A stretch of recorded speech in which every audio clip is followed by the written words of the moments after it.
Hello. In this video, we'll start to get into the actual instructional part of the class, and we'll move into section 1. But just before I jump in, I just want to point out a few quick things. Be sure to check in. I've received about, half of you have checked in so far. Make sure you watch that introduction video and let me know if you have any questions or any concerns. And as far as that check-in, that's just a one-time thing. You don't have to do that every week. So if you already checked in last week, you're fine. But if you have not, make sure that you do. Also note, some of you are asking about getting some extra help. I have a tutoring link, the tutoring center that we have on campus. I have that as a part of our announcement as well. Their services, they have a lot of good services. If you're on campus, they're available Monday through Friday. They have a lot of different appointments, both you can make actual scheduled appointments, or you can just drop in. And then they also have online appointments that you can make. There's a new service they're providing called tutor.com that's available 24 hours a day, 7 days a week. So definitely available places to get some extra help. Now, after you finish this video, this is also where your homework begins. We are working on section 1, so after we finish this, you should move into section 1 in our book and go through the homework. I have the answers posted for the problems that don't have the work in the book. Make sure you go through the whole section. Remember, that homework is not collected or graded. That is just used as a measure.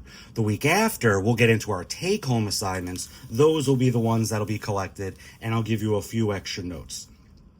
Also, this doesn't come up too often, but there are some people who, as they go through the book, still feel like they wish they had a little more practice. If that comes up and you feel that you just need or want some more problems, just ask. I have plenty of books. I could always find us some extras. Okay, so now, getting started.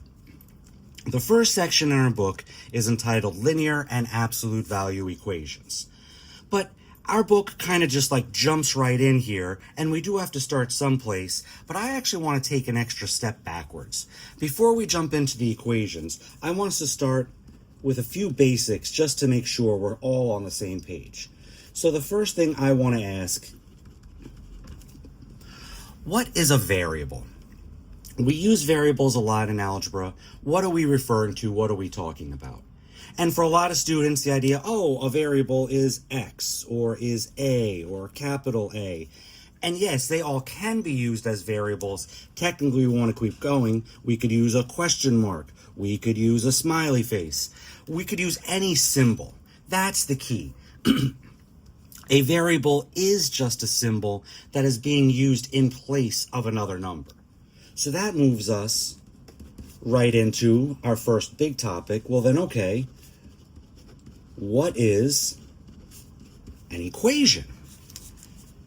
We have the idea of a variable, some unknown value. And again, we think of it numerically, but that kind of is the big picture. Some unknown quantity, some unknown value. Well then, what is this idea of an equation? Before we can talk about solving equations, what is a solution? First, what is an equation in the first place? And the idea of an equation, we should think of what a lot of people have seen in other classes, this idea of a balanced scale, okay? Whatever we have on this side, we have the same amount on that side, and that keeps the two sides balanced. That maintains that balance. And what happens if we manipulate that scale? Well, if I pick something up off of this side, it becomes lighter, this side goes up, this side goes down. If I put something extra on this side, it becomes heavier, this side goes down, this side goes up. I unbalance the scale. But if whatever I did to one side, I did that same thing to the other, that scale still maintains its balance. So if I pick up a small weight from this side and I pick up the exact same size small weight on this side, that scale will still maintain its balance. So that's what we're talking about when we look at equations. An equation already has that sense of balance, having that equals. We'll work on this equation in just a moment, but just to look at one, if I have 4x minus 3 equals 3x plus 5, that's an example of an equation. It's given to you, you already have that equal sign, you already know that the scale is balanced. So okay, now we've got our basics. What are we talking about? Variables, equations. So now let's move to the real point. What does it mean to be a solution to an equation. And this is just a good place to give a quick reminder, everybody, that when we take notes, well, number one, I will actually take picture files, PDF files of my notes here, and we'll post them on Brightspace as well. So if you're ever going back, you've got the video you could go through, but sometimes you may just want to have a quick access to the notes or to the problems. You'll have that as well. But you should still take your own notes. We always say using your own hand. That's the voice. That you want to get your own voice in your notes, and writing it out yourself, that makes a big connection. But in addition, when you take those notes, things like this. I pose a question, I write that out. We said a lot. You may want to write more to go with that. That's just, little tips as we go along. That's something we're saying here with regard to a question. But even as we do work, things like that come up as well. So back to the real question. What does it mean to be in a solution to an equation? And we'll come back in a moment and we'll say, is x equals 10 a solution to this particular equation? So the idea, as we keep saying, the variable is some unknown quantity. What we're trying to do when we solve this equation is to figure out what is the value for that unknown quantity. What is the value so that if we knew what it was, we would have that true equation. Because to be honest, folks, we can go backwards one more step. This is a good example of an equation, but something like 7 equals 7. Yeah, that's an obviously true equation. 7 pounds on one side, 7 pounds on the other. The scale stays balanced, but that's not very interesting. We don't really do much with that. But over here, that really leads to a question. What is the value that gives us something like this? That gives us one side that equals the other. So that's what we're looking for. What is the missing value? So here, to know, is that indeed a solution? Well, does that make that statement true? Does that keep everything balanced? So we'll try by plugging that in. If I plug that in, that's 4 times x, so it becomes 4 times 10. Quick note, we're in an algebra class. We use x as a variable all the time. You really can't use x as a multiplication sign.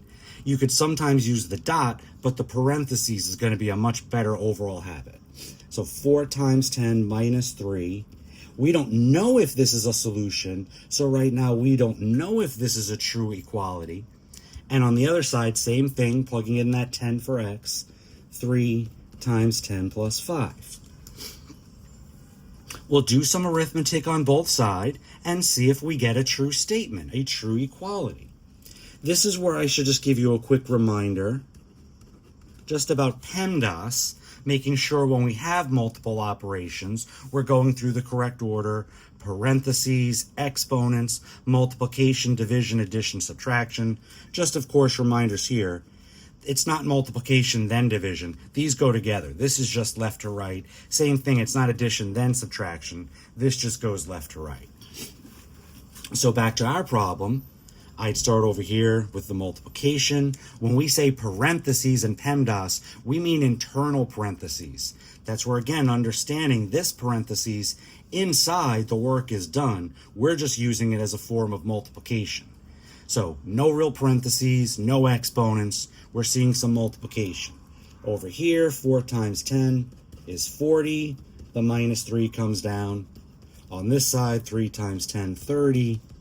The plus 5 comes down. All right, we did all our multiplication. We've got no division. And this is what I mean, addition, subtraction. I'm not jumping over here to do the addition before the subtraction. I'm just going left to right. On this side, 40 minus 3 is 37. On this side, 30 plus 5 is 35. We see that is not a true statement. That is not equal, so that means 10 is not a solution. All right, so that's not a solution. That's not the value that makes both sides true. So what is the solution then? How do we actually go about solving this? And now we will come back and solve this one specifically, but first let's just talk about some basics. How to solve linear equations. How do we actually go about solving linear equations? Why do we call them linear? We'll talk later on. It's about just the fact that the variable, there's only one of them, and it is only raised to the first power. There are no higher exponents. And later on, we'll see another good reason where the word linear comes from. But that's all we're referring to for now.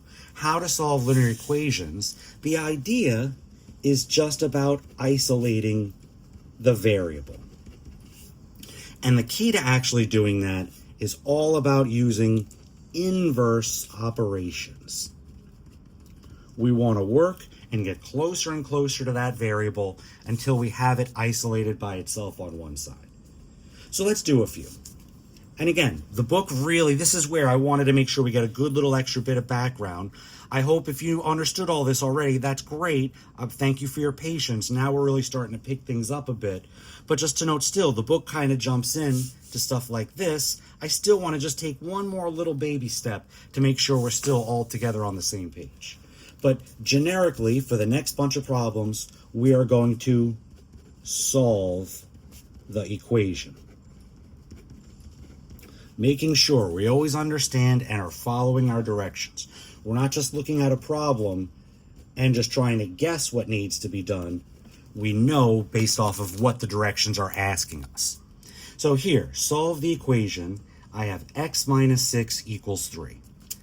I've got one variable, and again, it's to the first power, so it's linear like we were talking about, and I want to isolate this. Well, this one starts off very nice and basic because all we have, the only thing that's attached to this x is this 6. It's attached by subtraction.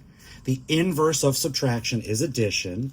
So if that 6 is attached by subtraction, I'll add 6 on this side. Whatever I do on one side, I do to the other. That's keeping the scale balanced. I add a 6-pound weight on one side. I have to add the 6-pound weight on the other. That keeps the scale balanced. But we didn't just randomly pick this 6 from thin air. We picked it because that cancels with this one. I do my arithmetic on both sides. This side, these cancel. I'm left with x. This side, 3 plus 6, gives me 9. And there's my solution. I've got x equals 9. How do I know it's my solution? I can always check by what we were doing up here. We tried to check if this was a solution by plugging it in and seeing if it works, if it makes a true statement. And this time we see it does. If I plug that in here, I get 9 minus 6. Does that equal 3? Well, yes, that does indeed equal 3, and 3 equals 3. So, I often just say solve the equation. In the book, they like to bring up the check because that's a good habit. But that's really going forward. That's kind of it. In a test, some people get caught, doing too much work sometimes. You should make sure you solve the equation. And then if you have time, you could come back and think about a check. But overall, make sure we know how to check our work. That's a good first step. Number 2. Also, still starting off a little light. Number 2, let's look at 6x equals 18. Now, again, I'm just, it's nothing with the number 6 here, just a little coincidence, trying to show that comes up, but to show the difference, that in this first one, this 6 was attached to the x. Now, once again, the 6 is attached to the x, but by a very different operation. Here, the attachment was subtraction. Now it's 6 times x. It's attached by multiplication. The inverse, the opposite of multiplying, is dividing. We'll divide both sides by 6. We are doing the work on both sides. Technically, back in this first one, we did minus 6 plus 6 equals 0. There's no reason to write x plus 0. X plus 0 is still just x. Down here, 6 divided by 6 gives me 1. Other people just look at that as canceling. You're left with 1x here. 1x is the same thing as x. So I cancel on this side. I do my work on this side. 18 divided by 6 is 3. And I get a solution, x equals 3. And this is another one I could do a very, very easy quick check. Plug the 3 in. 6 times 3 is 18. 18 equals 18. So hopefully off to a nice, good start. Let's still keep bumping it along now. Now, same directions, but the one thing I want to do differently here, I just want to use a different letter. We use X a lot throughout the class, but just to point out, if I have a different letter, it doesn't change the approach. So in number 3, if I have 3a plus 13 equals 1, the directions are still the same, solve the equation, and sometimes they would be more specific, solve for x, but in this case, they don't have to be. It's understood there's only one variable here, that's the one they want you to solve for. So now we're solving for a instead of for x, but now we have two things attached. This is kind of like we go from the furthest away to the closest, but we've got to move both pieces. The first thing I'm going to look at is this plus 13. The 13 is attached by addition, so it's opposite operation. We'll do a minus 13, just like we did in problem number 1. Similar idea, except this time we started with a plus, so we did a minus, whereas here we started with a minus, so we did a plus. So I do a minus 13 on both sides. Again, I want to isolate the variable. Some people really like, they could just work left side, right side. Some people really like to almost draw a line down the middle so they could always see, they don't accidentally, push something from one side to the other, that they are literally doing two separate sides. Over here, cancels. The 3a is still left, that comes down. Over here, 1 minus 13, I get negative 12. Quick reminder here with our signed arithmetic. This is where some people make themselves go crazy with 1 minus 13. What is it? Same sign, add, opposite sign, subtract, all these little extra rules. Just a quick reminder here. This is really just a number line, folks. Your number line, and when you do plus numbers, you go further to the right on the number line. Minus takes you to the left. So if you're starting here at positive 1, minus 13, you're pushing yourself 13 units to the left. That's why we're ending over here at negative 12. This is where I often say some people just like to have a calculator. It's easy to make simple goofs when you do that. So just have your calculator just to make sure you don't miss out on the right answer because you made a silly mistake like just accidentally writing plus 12 instead of minus. And the second thing, especially when it's just addition subtraction, I like to remind students, think of this as money. Think of this as finding and spending and borrowing and giving out money. You have $1, you have to spend $13, you have to borrow $12 from someone. And then let's keep that going. You owe somebody $12. You find $8 in a pocket that you forgot about. Well, you're a good person. You pay your dues. You pay what you owe. You pay that person back. You give them that $8. Well, you still owe them $4. So sometimes that just helps people. Thinking it in terms of money, we very rarely make mistakes. You owe $5, you owe $10 more. Well, now you owe $15. That's the same as minus 5 minus 10 equals minus 15. Again, sometimes it's not easy to make that quick connection. That's why some people like the visual. Minus 12, go 8 units to the right. 1, 2, 3, 4, 5, 6, 7, 8. And again, I just kind of skipped around here. I would have had that already set up, and I would have finished right here, and that would have been at the negative 4 spot. So back over here to the problem. So we did that, got negative 12. Now it's 3 times a. Very, very similar to what we were seeing here. We had 6 times x, we divided by 6. 3 times a, I'm dividing by 3. 3's cancel, left with a. Negative 12 divided by 3 is negative 4. And once again, same thing. Multiplying, that's where it's a little easier, multiplying, dividing. Just remembering the rules. 2 negatives make a positive. A negative 12 divided by negative 3, that gets me to a positive 4. But any negative here, upstairs or downstairs, negative 12 divided by positive 3, 12 divided by negative 3. Here it doesn't seem quite as natural, but if this was not a nice divisor, if we were going to leave it as a fraction, even just kicking that negative sign to the front, that's all the exact same thing. So, number 3, a equals negative 4. After all that, we're finally back to that initial introduction problem. Let's go to 4x minus 3 equals 3x plus 5. What do we do with this one? Well, now the big difference, all these little steps, only having one variable in each of these problems, but also only having one thing attached. Now you have two things attached. Now we've got two, but it's the same variable. So now the idea, let's get the variable to one side.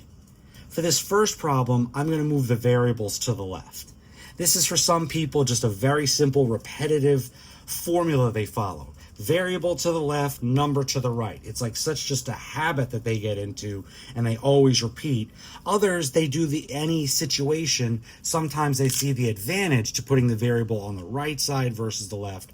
But for this first one we do together, let's just try and keep it simple. We just decide I want my variables on my left.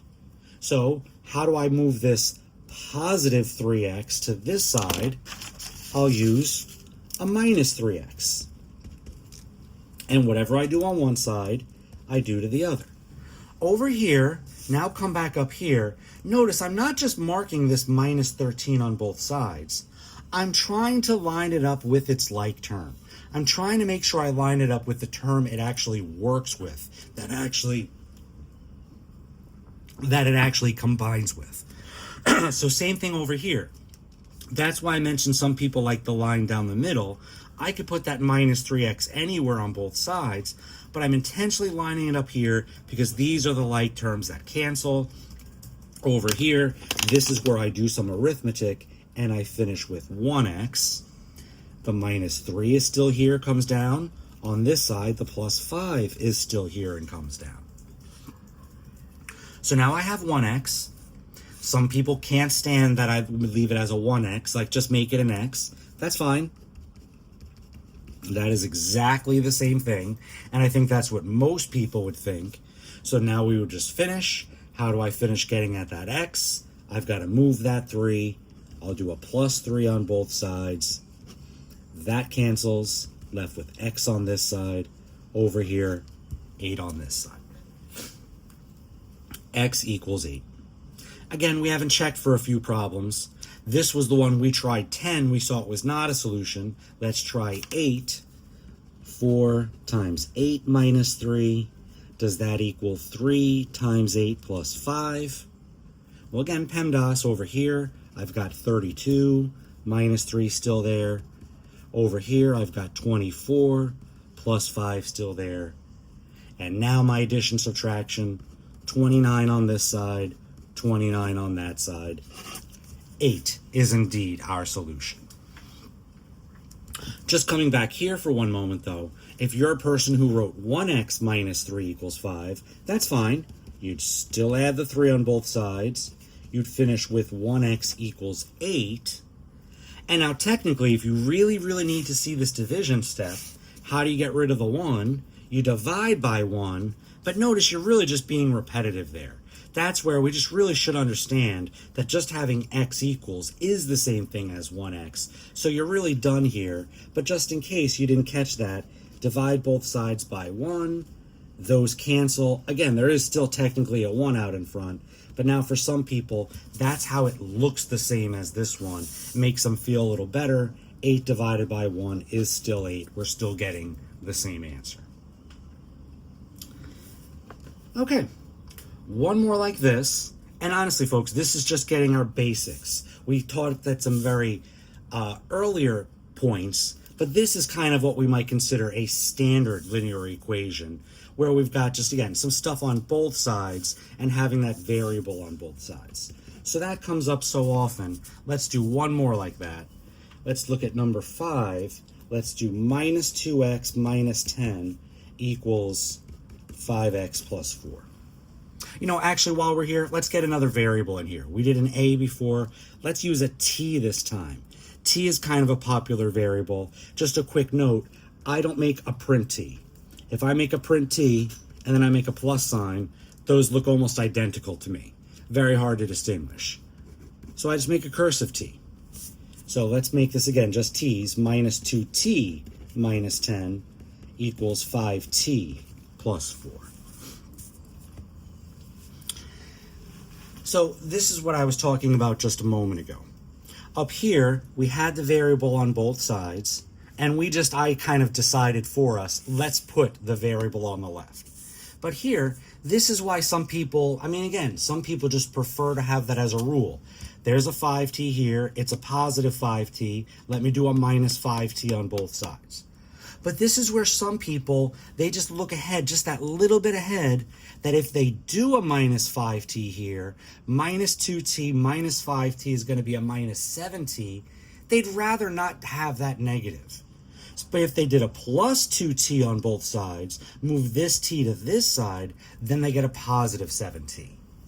So this is one, I want to be very clear. I don't expect you to do any of these problems twice. I just want to show this one both ways, because this is definitely a situation where, left to yourself, you might do a slight variation, and we're really basically doing the same thing. So first way, variable on the left. I do a minus 5t on both sides. This right side cancels, the 4 is still left. Minus 2t minus 5t is a minus 7t. You owe $2, you borrow 5 more, you owe somebody $7. Minus 10 comes down. Now I'm established. I put my t on the left side, so this extra number has to go to the right.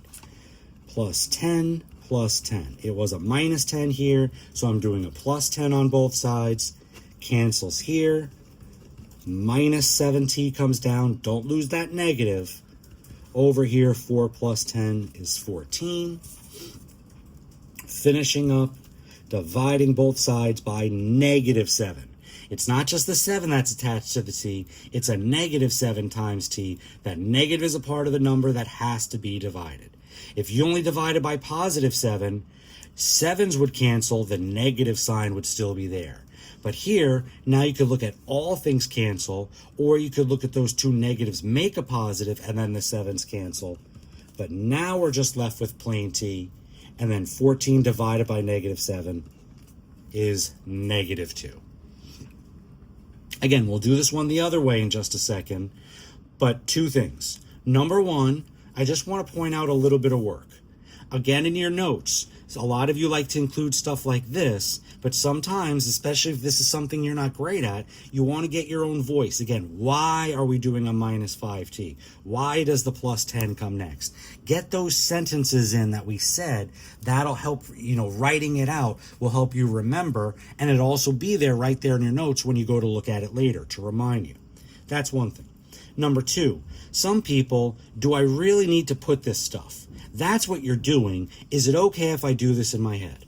I'm okay with it if you are, folks. I just think the one thing that some people come out of high school, for some reason they have this idea in math, the less work you show, the better. And that's just really not true, folks. If you need to show it to make sure you don't make mistakes, you really should. It doesn't take that much time to write it out. You're not saving that much space. But again, if you're comfortable to just do that part in your head, just go from here to here to here. Here to here to here, and then your answer. I'm fine with that too.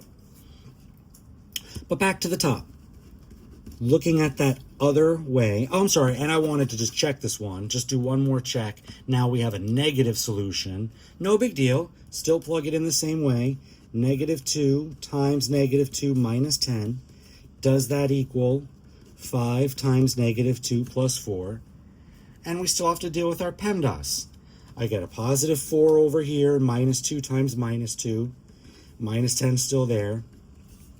I get a negative 10 here, and the plus 4 here. And this is just kind of funny. It's the same thing, just opposite order. 4 minus 10 plus 4. Same situation. We're getting minus 6 equals minus 6. Just know, if you do checks, that's not your solution. That's the proof that your solution is correct. That still takes me back to this being my actual solution. But now one more. Like we said, just looking at that one the other way, just noticing some people would rather bring the 2t to this side. It's a negative 2t, so this time I'll add 2t on both sides. Cancels here. Negative 10 comes down. 7t plus 4 comes down. Now my hand is forced in the other direction. Here I move the t to the left, the number had to go to the right. Well, now my t is on the right, the number's got to go to the left. I've got a positive 4 here, so now I have to do a minus 4 on both sides. Cancels. Minus 14 equals 7t. Sorry, I'm a little tight on space, but I'll squeeze it in here. Divide both sides by positive 7. And this is what I was showing you up above. 14 divided by minus 7, minus 14 divided by positive 7. We're getting negative 2 for our solution. And in an equation, folks, does not matter. A equals B is the same thing as saying B equals A. So if somebody says t equals negative 2 equals t, we are talking about the exact same thing. These are the same solution, and we're done.